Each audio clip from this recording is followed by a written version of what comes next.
The secret sauce to YouTube success: 5 steps to force YouTube to boost your views. The unexpected explosion of 5 settings to skyrocket your YouTube views. I'm about to reveal how you can force the YouTube algorithm to crank up your video views. That last video, the one with the 5 settings, was one of the best I've ever produced on this channel. It gave you 5 crucial steps to take after hitting upload to grab more views. But what you do before uploading, that's the real game changer. So, in this video, I'm sharing the 5 absolute must-do steps I take before uploading any video, the steps that compel YouTube to push your content. They're all fast and simple, but I guarantee you won't hear about. Numbers 4 and 5 from many creators. Do these, and you are guaranteed to see more views over time.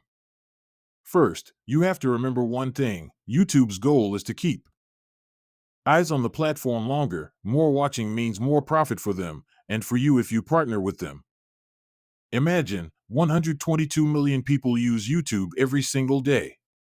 That's an insane number. Your job is to help YouTube understand exactly who your content is for. The clearer you make it for them, the more effectively YouTube can help you reach the right people. Decoding YouTube's critical 48-hour test. What many people miss is that every new video is put on a 48-hour probation. This time is split into different testing phases. In each phase, YouTube experiments by showing your video to a specific segment of the audience. If that group engages and watches through, the video moves on to be shown to more people. But if it hits the wrong audience, and they ignore it or click off early, YouTube gets the signal that the video isn't a good fit or that the content just isn't compelling. The result? Your video's momentum stalls at around 20 views, and those are usually just you checking your stats. The 5 pre-upload power moves. Step 1. Tag your channel, not just your video. How do we help YouTube understand your channel's focus from day 1? That's where the critical first step comes in. The one I use for every new channel: channel tags. I've tested this myself, and the impact is dramatic. Once a new channel is made, I head straight to YouTube Studio, jump into Settings, then Channel. There's a dedicated box for these tags. They are essentially high-level keywords that describe your channel's overall niche. This is a massive boost for your channel in search results and helps your video get into the hands of people already interested in your type of content. Ignore this field, and you can expect YouTube to ignore you, too. Some creators claim this doesn't matter, but I'm telling you, it matters a lot, especially if you're new, lack a large library of videos, or have been struggling with low views. Without them, YouTube has no data on you.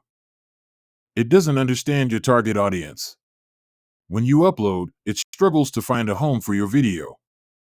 By adding these tags initially, you're extending an olive branch to YouTube, helping it identify you and get your content to the people who are genuinely keen on it. It takes 2 minutes, but the effect is pure magic. Fill this section with terms that accurately describe your content, the words someone would search to find a video like yours. This immediately categorizes your channel in that field and drastically increases the chance of every new video reaching the right audience right when it drops. Step 2. Validate your idea with the low supply, high demand rule. The second step, the first thing I do before creating any new video, is to gauge the demand for the topic I'm planning. Don't upload a video blindly and just hope for views. None of us are Mr. Beast. I'll let you in on what all the top creators do. They predict the potential views for a video before they even start filming it. It sounds complex, but it's incredibly simple. Open YouTube and search for your video idea in the search bar. For example, if I'm making a video on how to start a dropshipping business, I type it in and look at the results. What matters is the volume of videos uploaded, when they were uploaded, and whether they're an exact match for my idea. I also check the view counts. The ideal scenario is low supply and high demand. This means you don't want to see many videos matching your exact idea, as that signals high competition. If the competition is high, you are forced to create a video that outcompetes what's there by offering something new, unique, or significantly more valuable. This principle applies no matter your niche.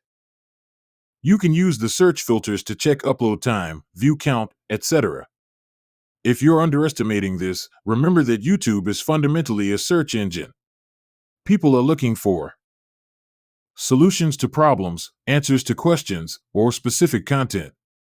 If nobody is searching for your topic, you'll be fighting an uphill battle to get views. If you're a new, small channel, the smartest move is to choose topics with proven demand. You give yourself an early advantage because YouTube already has a built-in audience for what you're providing. Once you grow, you can start making the topics, not waiting for topics others have made. Step 3. Strategize by analyzing your competitors' success and failure. The third step you must take seriously is deep diving into the channels in your niche. No matter how niche your field is, cooking, travel, or even collecting stamps, you'll find creators who came before you. The goal here is not to imitate, but to understand. Figure out what made the successful ones succeed and what mistakes the struggling ones made. When you look at a successful channel, ask, is it the production quality, the engaging title style, or the compelling storytelling? If a channel didn't get views, why not? Was the video too long? Was it boring? Was the title a dud? Or was there simply no demand for the idea? This analysis cuts down on wasted time dramatically. Instead of making the same mistakes, you avoid them from the start. The beautiful part is that combining this with step 2 gives you a powerful battle plan. You know the audience exists, you know what works for them, and you know what to steer clear of. Step 4. Keyword optimize your video file name, the industry secret. Now, step 4. This is one of those insider tips you rarely hear from creators, but is heavily recommended by international creator. Honestly, after I tried it, I made it a mandatory ritual for all my videos because it really works. It all comes down to a tiny detail, the video file name before you upload it. Yes, you heard me right. Most people leave it as the default output from their editor, or they name it 123 Final Video or Render 01. You are missing a golden opportunity to help YouTube understand and promote your video. YouTube sucks up all the data it can to categorize your content and route it to the right viewer. When you name your file with keywords relevant to your topic, you give YouTube an extra cue. Imagine a video on how to get 1 million subscribers. Instead of naming it video_123 or final render, name it the exact title of your video, even if you plan to change the public title later. YouTube reads this data as part of its initial understanding of your video. It's not the only factor for success, but it's another piece in the puzzle, along with the title, description, tags, and thumbnail. We need every edge we can get to make sure your hard work pays off. You won't get 1 million views instantly, but you get a small push in that crucial first 48 hours. Over time, these little pushes are the small details that create a huge advantage. For proof, check YouTube Studio. It always displays the file name, meaning it keeps that data. How could it not be important?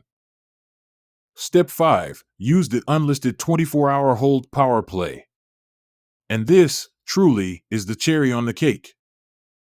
You've just finished a powerhouse video, you worked hard, and you're hyped to upload it and watch the views roll in. You think, this is my best video, it's going to crush it. But as I said, YouTube gives you a 48-hour testing period. It experiments with your new video to see if it deserves more airtime or if it should be buried. The problem is that a small channel is at a disadvantage here. Why? Because YouTube lacks enough data on you, so it starts distributing the video randomly. A video? Throw it at all Arabs. Soccer video? Give it to all soccer fans. Sometimes it hits the wrong audience, and sometimes it misses a chance to reach the right people. This leaves you staring at your view count, wondering, will it blow up or will it stop at 20 views? The solution is brilliant and simple. Before I make any video public, I leave it unlisted for a full 24 hours. Why? The idea is to separate YouTube's internal testing time from its audience testing time. During those 24 hours, YouTube takes the video and does a thorough, uninterrupted analysis. It reads the title, description, and tags and links them to the content. It analyzes the thumbnail for consistency with the title and content. It links the video to the target category and pinpoints the best audience. It enters the video into the auto-translation system, prepping subtitles for different languages, which helps it reach international audiences. It links your video with similar, high-performing videos, the most powerful thing, allowing it to ride on the suggestions of a video that has 1 million views while yours has 10. It prepares the video for search results and indexes it with Google. It more clearly defines the video's category so it doesn't get lost. Most importantly, YouTube does a full transcription of all spoken words, extracting key phrases and adding them to the internal data. This dramatically increases your video's chances in both search and suggestions. Think of how many advantages you might be losing just by not putting your video on a one-day unlisted hold. The moment you click public after 24 hours, YouTube is ready to distribute your video to the right audience from the very first second. You skip the random, time-wasting 48-hour test. I saw a huge difference the moment I started doing this. You'll feel like you've given your video an extra jumpstart that puts it a step ahead of the competition. I'll be making a video soon about other powerful, practical methods to further boost your video's strength and accelerate your growth. If this video gave you value, subscribe to finish the journey of building your channel the right way. I hope you learned some information you didn't know before. And YouTube says this video is perfect for you, so you better watch it. See you there. What do you think of these 5 steps? Which one are you going to implement on your next upload?